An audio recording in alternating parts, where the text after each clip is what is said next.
Welcome জানাই সবাইকে মিনুস কিচেনে। আজকে আমি নিয়ে এলাম মিষ্টি দই। খুবই সহজ এবং খুব তাড়াতাড়ি করে বানানো যায় এই মিষ্টি দই। তবে তার আগে দর্শক, যারা এখনও আমার চ্যানেলটিকে সাবস্ক্রাইব করেননি, আমার চ্যানেলটিকে সাবস্ক্রাইব করে বেল আইকনকে প্রেস করে দিন পরের ভিডিও পাওয়ার জন্য। চলুন তাহলে দেখে নিই কীভাবে এই মিষ্টি দই বানাতে হয়। খুবই সহজ এই মিষ্টি দই বানানোটা, এবং খেতে তো কী আর বলবো, অসাধারণ। প্রথমেই নিয়ে নিলাম আমি 1 লিটার দুধ। এটাকে আমার হাফ লিটার করতে হবে জাল দিয়ে। দুধটাকে খুব ভালো করে জাল দিতে হবে। এর মধ্যে আমি দিয়ে দিব 4 চা চামচ চিনি। চিনিটাকে দিয়ে আমার দুধটাকে বারবার নাড়তেই হবে যেন নিচে লেগে না যায়। এইভাবে দুধটা অনবরত নাড়ব। এদিকে আমি নিয়ে নিলাম টক দই। 4 টেবিল চামচের মতো টক দই নিয়ে নিয়েছি। এটা পানি একদম থাকবে না, পানিটাকে ভালো করে ছেঁকে নিতে হবে। আর আমি এখানে একটা চুলার মধ্যে 2 টেবিল চামচ পানির সাথে 2 টেবিল চা চামচ চিনি নিয়ে নিয়েছি, এটাকে ক্যারামেল বানানোর জন্য। আস্তে আস্তে করে ভালো করে নেড়ে নিব। নাড়তে নাড়তে ক্যারামেল যখন ঠিক মতো হয়ে যাবে, সেখানে আমি দিয়ে দিব 100 মিলিলিটার মতো দুধ। দুধটা আমার জাল দেওয়াই থাকবে। সেই গরম দুধটাই আমি আস্তে করে নিয়ে একটু ঠান্ডা করে নিয়েছি।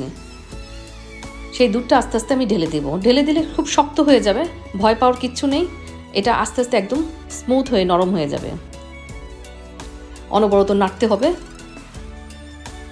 দেখুন খুব সুন্দর কালারও সুন্দর হয়ে এসেছে, এবং এই ক্যারামেলটাই মিষ্টি দইয়ের স্বাদটা খুব বেশি বাড়িয়ে দেয়। এখন আমি সেই আমার জাল দেওয়া দুধ এখনও জাল হচ্ছে, সেই দুধের উপরই আমি ছেড়ে দেব আস্তে আস্তে করে সেই ক্যারামেলটাকে দিয়ে আমার নাড়তে হবে। নাড়াটা আপনার সবসময়, মানে এই মিষ্টি দই বানানোর জন্য আমার সবসময় নাড়তে হবে। এই ব্যাপারটা খুব ভালো করে খেয়াল রাখবেন।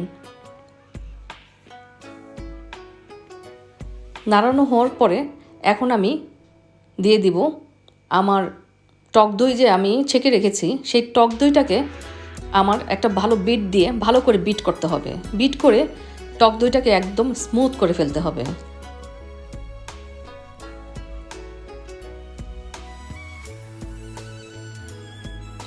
টক দইটা খুব ভালো মতো স্মুথ হয়ে গেলে সেই টক দইটাও আস্তে আস্তে করে দুধের উপর ছেড়ে দিতে হবে।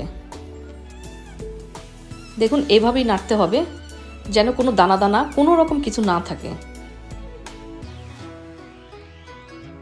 এখন সেই দুধের উপর, দুধটা আমার চুলা থেকে নামিয়ে নিয়েছি, এই দুধের উপর এখন টক দইটাকে ভালো করে দিয়ে দিব।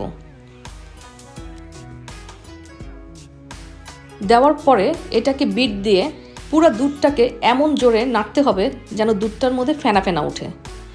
দেখুন এখন আমি 2টা বোলের মধ্যে নিয়ে নিয়েছি এই হাফ লিটার দুধ, ছোট ছোট 2টা বাটির মধ্যে নিয়ে নিয়েছে।